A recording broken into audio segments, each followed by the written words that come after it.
Hello, good morning. তো এখানে সকালবেলা কী নিয়ে এত হাসাহাসি করছিলাম আমার সত্যিই মনে নেই। কারণ কয়েকটা ব্লগে শুনেছো যে এই ব্লগগুলো অনেকদিন আগেকার। আর আমি এখন পোস্ট করছি। কারণ আমি এডিট করার টাইম পাইনি তখন, আর ভয়েস ওভার দেওয়ারও টাইম পাইনি, তাই জন্যে। যাই হোক, তারপরে এখানে সকালবেলা যেটা দেখে বুঝতে পারছি রোদে যাচ্ছিলাম বসার জন্যে, কারণ ঘরে খুব ঠান্ডা ছিল। আর এখানে বোন আমারই ভিডিও দেখছিল বার করে, তাই জন্য আমি একটু ওটাকে ভিডিও ক্লিপসটা নিয়ে নিলাম।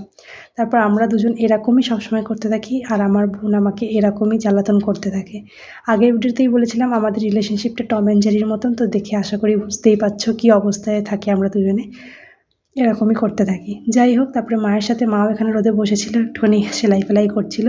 করতে করতে মায়ের সাথে এখানে অনেক হাসি মজাক করছিলাম। আর আমার মা এমনি খুব হাসি খুশি মানুষ। তারপরে বাড়ি এসে এখানে আঙুর ফাঙুর খেলাম, দিয়ে ডান্সের ক্লাস গেছিলাম। ডান্সের নতুন হোলির জন্য ডান্স তোলা হচ্ছে। আর এখানে আন্টি আমাকে এটা গিফট করেছিল, আমি অনেকদিন ডান্সের ক্লাস যাইনি বলে গিফটটা পরে পেয়েছি। তো চলো দেখা হচ্ছে নেক্সট ব্লগে।